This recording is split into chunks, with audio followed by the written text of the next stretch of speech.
코로나19로 인해서 대부분의 삶의 일상이 이전과는 비교할 수 없을 만큼 건조한 삶을 살아가고 계실 겁니다.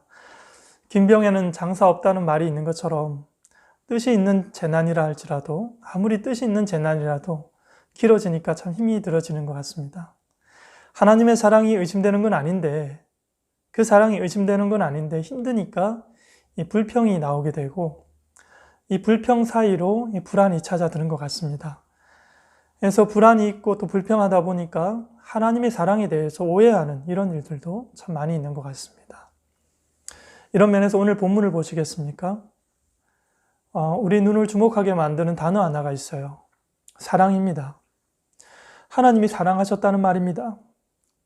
사랑이라는 말은 사실은 인간사에 가장 간편하게 사용하는 말인가 동시에 이 사랑은 인간사의 가장 복잡한 이해관계로 얽혀있는 표현이 또 사랑이기도 합니다. 그래서 사랑을 우리는 훨씬 더 관념적인 의미로 이해하고 있고 또 생각하고 있습니다. 그런데 여러분, 진짜 사랑은 짝사랑이다, 이런 말 들어보셨습니까?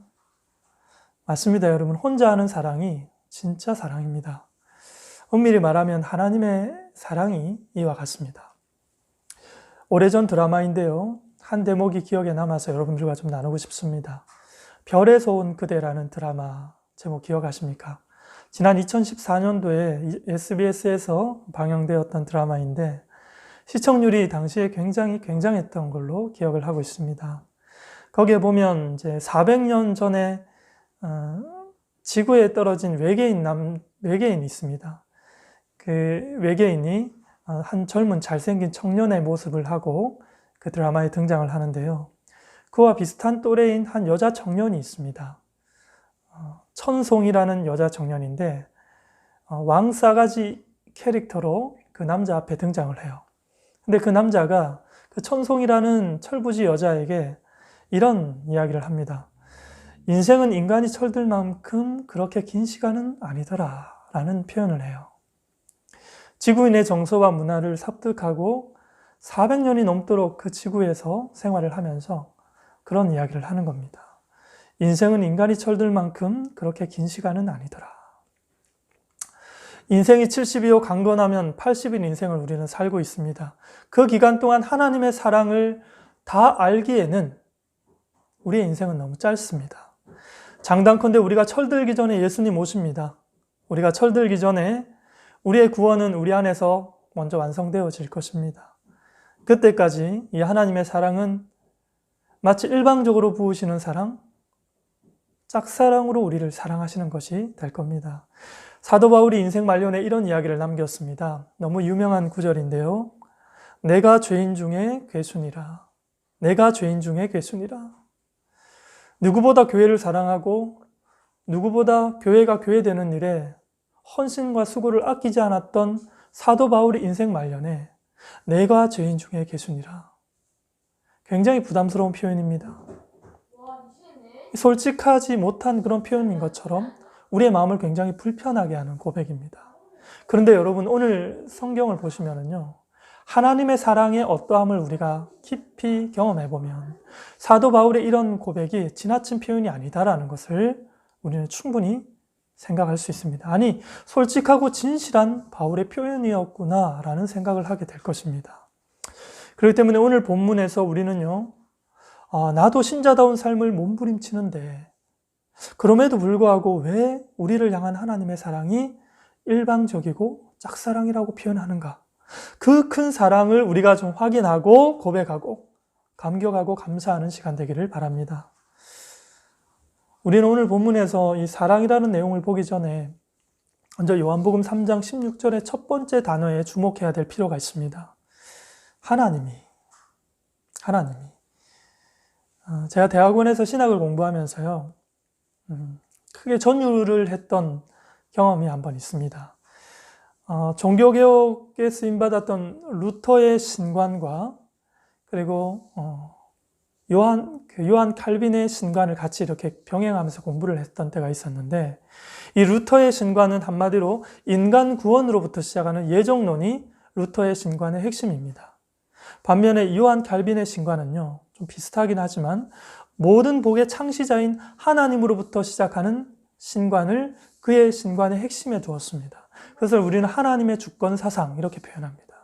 제가 배운 신학은 요한 칼빈의 신학을 뼈대로 한 신학이었어요.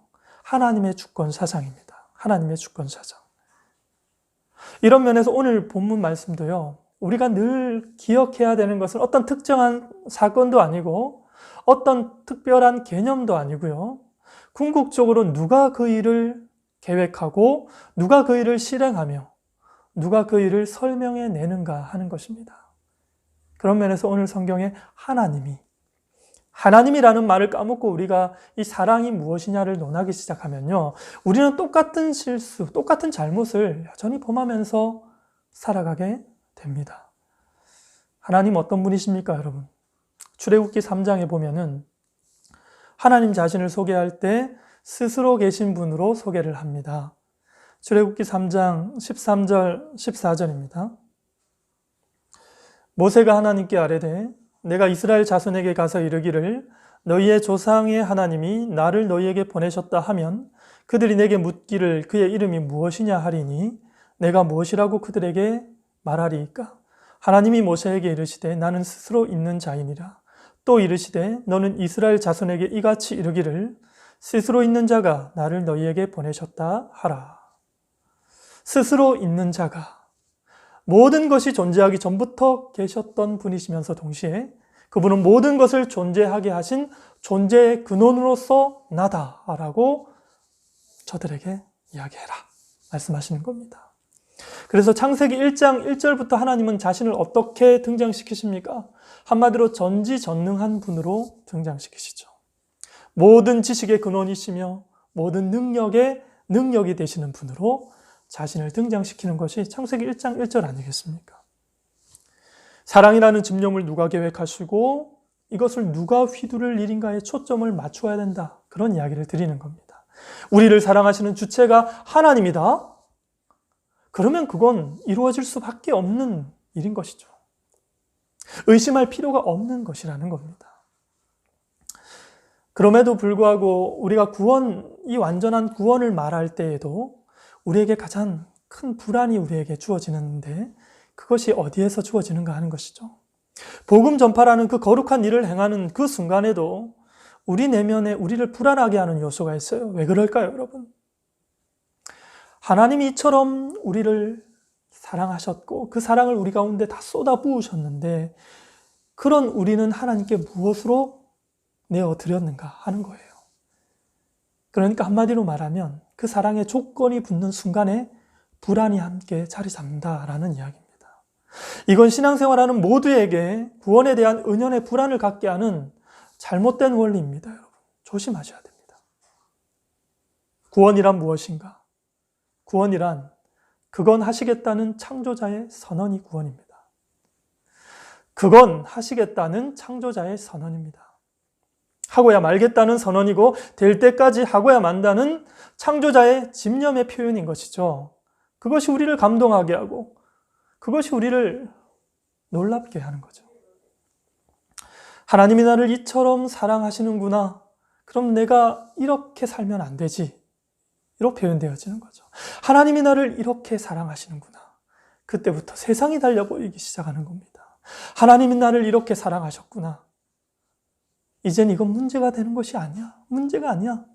이렇게 바뀌는 것이죠. 내 앞에 펼쳐진 크고 작은 문제와 암묵적인 불안보다 크신 하나님께서 나의 아버지가 되시기 때문에 그건 내 앞에 문제가 아니야. 오늘 본문을 조금 더 우리가 이해하기 위해서는요, 좀 짚고 넘어가야 될 세 가지 중요한 단어가 있습니다. 사랑했다, 하나님이, 이처럼, 이 세 단어입니다. 사랑했다라는 이 단어는요, 과거형입니다. 이미 하나님께서 그 사랑을 쏟아 부으셨다라는 표현이고요. 그렇게 사랑하신 그 사랑의 주체는 하나님이 하는 부분이고요. 그리고 어떻게 사랑했느냐라고 할 때 그 어떻게에 해당하는 부분이 이처럼이라는 단어입니다. 이 세 단어의 의미를 우리가 살펴보므로 우리의 신앙의 기초를 다시 한번 더 견고하게 다질 수 있는 기회로 잡으시기를 바랍니다. 요한복음 3장 16절은요, 사실 14절, 15절에 재반복해서 설명되는 구절이 16절입니다. 그래서 이 16절에 특별히 이처럼에 해당하는 단어는 14절입니다. 14절에 어떤 구절이 있죠? 모세가 뱀을 든 것 같이 라는 표현이 있습니다. 그러니까 모세가 뱀을 든 것처럼 우리를 사랑하셨다, 이렇게 말하는 거죠. 이렇게 표현하면 좀 어감상 표현이 이상합니다. 자, 모세가 광야에서 뱀을 든 것의 의미가 뭐죠? 이것입니다. 인류의 죄를 십자가에서 단번에 지불하신 독생자 예수의 처절한 모습, 죄의 원형, 죄값을 완전 지불하신 그 비참한 모습, 그 모습으로 우리에게 오셨다라는 겁니다. 누가요? 예수님께서. 그렇게 하신 하나님의 사랑이라는 거죠. 그러니까 내 죄를 대신해서 십자가에 매달리신 예수님 보면서 우리는 크게 두 가지를 놀라게 됩니다. 먼저는요, 내가 하나님께 지은 죄의 크기를 보고 깜짝 놀라는 거죠. 인간의 죄값을 하나님이 받으셨다면 느끈하게 받은 모습이어야 할 것 같은데 굉장히 비참하고 처절한 모습을 보는 순간에 내 죄의 크기를 보고 깜짝 놀라는 겁니다. 그런데 여러분, 더 놀라운 것이 있습니다. 우리의 죄의 크기로 놀란 우리의 모습은 마치 번개치듯 순간 지나가고 새롭게 우리 안에 해석되어지는 그 해석이 내 안에 쓰나미처럼 몰려오는데요. 그게 무엇인가 하면 나는 지금부터 자유자구나 라는 생각입니다. 과연 나는 하나님이 내 죄값을 치른 모습이라면 나는 자유자구나, 해방이구나 라는 겁니다. 하나님의 완전한 의지는 결과적으로 그가 무엇을 계획하셨고 반드시 이루신다는 당신의 의지입니다. 하나님이 사랑하셨다니까요. 이처럼 하나님이 우리를 사랑하셨어요. 그건 끝났다는 이야기죠. 이미 하나님이 시작하신 일은 이미 끝난 일이나 다름없다는 겁니다. 내가 사랑했으니 너희는 뭘 내놓을래? 이건 아닌 거죠. 줄까 말까 식의 어떤 협상하는 것은 하나님의 사랑과는 거리가 먼 것이라는 이야기입니다. 하나님은 우리를 구원하시려고 독생자를 보내시고 와서 이미 우리의 죄값을 지불하셨습니다. 우리의 죄값을 일시불로 완전 지불, 완불하셨습니다. 그것이 오늘 본문에 사랑했다라는 이 단어의 정확한 해석이 됩니다. 앞뒤 문맥을 다 따져보았을 때 이 사랑했다라는 단어의 가장 확실한 해석이 됩니다. 그러면 우리는 또 마음속에 생각되는 것이 뭡니까? 이래도 정말 사랑한다는 것인가? 내가 지금 이런 꼴인데도 불구하고 나를 향하신 하나님의 구원이 하자가 없는 구원인가? 과연 그런가? 라는 겁니다. 지금까지 하나님이 우리를 사랑했다라는 것은요, 어떤 정형화된 구비 조건이 있는 사랑이 아니다. 조건 없는 사랑이다라는 것을 계속 강조해 왔어요. 지금도 마찬가지입니다. 어느만 해야 사랑받을 만하다는 이 조건은요, 사람이 정하는 거죠. 우리가 정하는 겁니다. 그건 망상입니다. 망상. 적어도 오늘 본문에서 하나님이 우리에게 내리는 그 사랑의 정의로 바라볼 때는 거기다가 크든 적든 조건을 붙일 때 그건 망상이 되는 것이죠. 사랑이라는 단어는요, 조건을 요구하지 않습니다. 세상의 사랑도 마찬가지 아니겠습니까? 저도 사랑을 해본 사람 아니겠습니까? 여러분들도 다 사랑해 보셨죠? 짧든 굵든 우리는 다 사랑에 대한 경험이 있습니다. 자, 여자가 남자를 사랑합니다, 여러분. 무엇을 봐도 다 사랑스러워 보이는 거죠. 사랑하니까. 사랑하면 키가 작은 남자를 내가 사랑하면 굉장히 안정적이 보입니다. 굉장히 매력 있죠. 단단해 보입니다. 굉장히 매력 있습니다. 키만 커요. 멀대처럼. 키가 뻘쭘한 남자를 내가 사랑하면 굉장히 우러러 보입니다. 굉장히 높아 보이는 것이 정말 매력적입니다.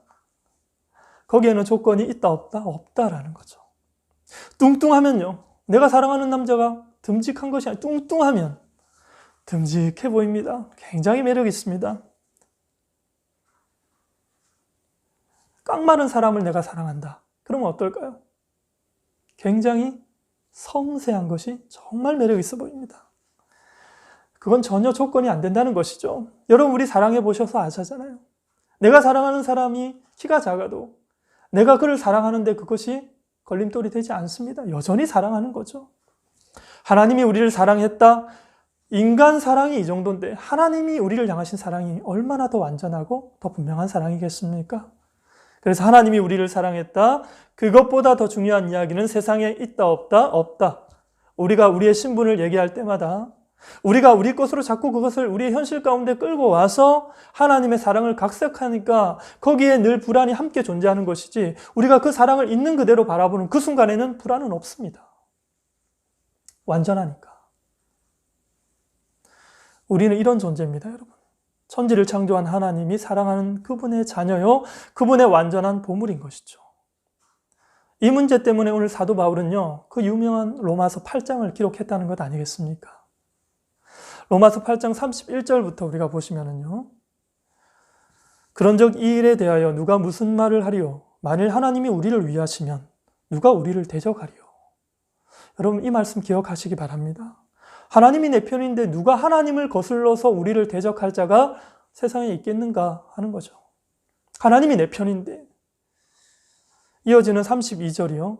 자기 아들을 아끼지 아니하시고 우리 모든 사람을 위하여 내주시니가 어찌 그 아들과 함께 모든 것을 우리에게 주시지 아니하겠느냐. 하나님이 우리 편인데 하나님이 우리를 어느 만큼 우리 편 드신다고요? 그의 아들을 우리의 죄값으로 내어줄지언정. 이 말은 예수 그리스도를 저주할지언정 우리는 저주하지 않겠다라는 말씀입니다. 그분을 죽음에 내어줄지언정 우리는 살리겠다라는 것입니다. 그러니 누가 우리를 대적할 자가 있겠습니까? 예수 그리스도를 버릴지언정 우리는 버리지 않겠다는 하나님의 그 호언장담이 있으신데 그 하나님을 거슬러서 누가 우리를 대적할 자가 있겠는가 하는 거죠. 그래서 35절 말씀을 보시면 누가 우리를 그리스도의 사랑에서 끊으리요 환난이나 공고나 박해나 기근이나 적신이나 위험이나 칼이랴. 이어지는 38절도 그렇습니다. 내가 확신하노니 사망이나 생명이나 천사들이나 권세자들이나 현재일이나 장래일이나 능력이나 높음이나 깊음이나 다른 어떤 피조물이라도 우리를 우리 주 그리스도 예수 안에 있는 하나님의 사랑에서 끊을 수 없으리라. 아멘. 집념이요 완성하실 때까지 쉬지 않겠다는 당신의 의지요 목적을 달성하고야 말겠다는 그분의 젊음, 그분의 정열인 것이죠. 여러분, 우리 하나님은 청년이세요. 청년이십니다. 두 팔 걷고 우리의 구원을 완성하시기까지 그분은 우리 눈에는 청년이십니다. 그 사랑, 하나님이 나를 찾는 것에서 누가 나를 방해할 수 있겠습니까? 무엇이 우리를 그분께로 가는 길을 차단하시겠습니까? 그분이 우리 가운데 오는 길을 차단하시겠습니까? 그럴 수 없습니다. 우리의 구원은 그분이 시작하시고 그분이 완성하시는 것. 왜 했냐라고 질문하면 사랑해서, 사랑하니까 그랬다라고 성경은 대답하죠. 이 자격 없는 인생을, 당신의 원수되었던 쓸모없는 인생을 다른 설명할 길이 없어서 사랑해서 라고 대답하는 거죠. 그런데 문제는요, 그 사랑을 받고 난 이후에 우리의 삶이 여전히 부끄러운 삶의 일상일 수 있습니다. 대부분 그럴 것입니다. 그 사랑을 내가 받았다는 걸 내가 경험했습니다. 그럼에도 불구하고 하나님 잘못했어요 라고 고백할 수밖에 없는 연약한 삶을 살아갑니다. 그래서요, 이 다음에 이야기가 되어지는 이 질문에 대한 혼동이 없다면 우리는 이런 힘 있는 신앙을 계속적으로 이어갈 수 있습니다. 무슨 이야기인가 하면 우리는요, 늘 회개할 수 있습니다. 우리의 잘못을 하나님 앞에 고백하며 나아갈 수가 있는 인생이에요. 그 회개라는 것이 받아들여질 수 있는 회개냐, 받아들여지지 못할 수도 있는 회개냐, 그런 성격의 회개가 아니라 받아들여질 수밖에 없는 회개라는 것입니다. 잘못했습니다. 내가 죄인입니다. 이런 것은 늘 우리의 삶에 있을 수 있는 것이지만 이제 그것은 우리의 구원을 얻거나 구원을 유지하기 위한 방편으로서 회개가 아니라는 거죠. 이미 우리는 하나님의 자녀가 되었고 하나님의 자녀로서 그와 떨어질 수 없는 그런 회개로서 우리는 매일 회개할 수 있는 거죠. 그것을 뭐라 그러죠? 돌이키는 회개라는 것이죠. 돌이키는 회개. 하나님과 우리와의 나의 신분이 하나님 앞에서 조금도 변함이 없고 하나님과 우리와의 관계가 조금도 변함이 없는 상황에서 하나님 앞에 드리는 회개, 돌이키는 회개입니다. 전혀 다른 세계입니다. 여러분, 우리는 늘 승리할 수밖에 없습니다. 우리는 하나님의 자녀이기에 구원이 확보되어 있고 하나님의 자녀라는 운명이 취소될 수 없기 때문에 자녀답게 매일매일 매순간 하나님께로 돌아서는 것입니다. 왜요? 하나님이 이처럼 우리를 사랑하시기 때문입니다. 우리는 그의 손에서 벗어날 수 없습니다. 그의 사랑 안에 우리가 있고 그의 손에서 벗어날 수 없다면 우리는 오늘 어떻게 살아야 되겠습니까?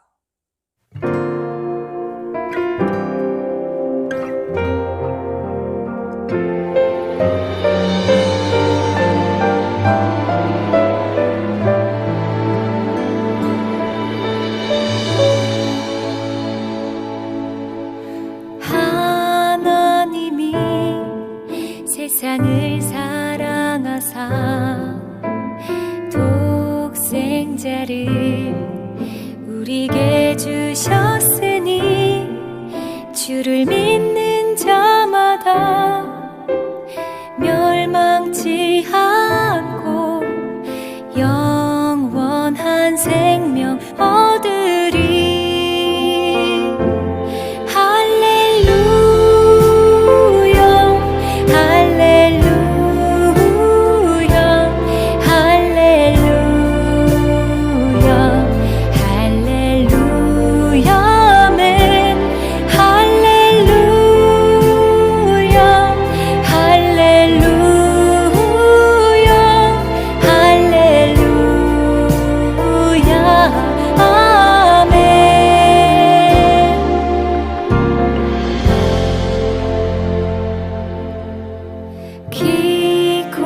기고와한 엘로힘의 타올라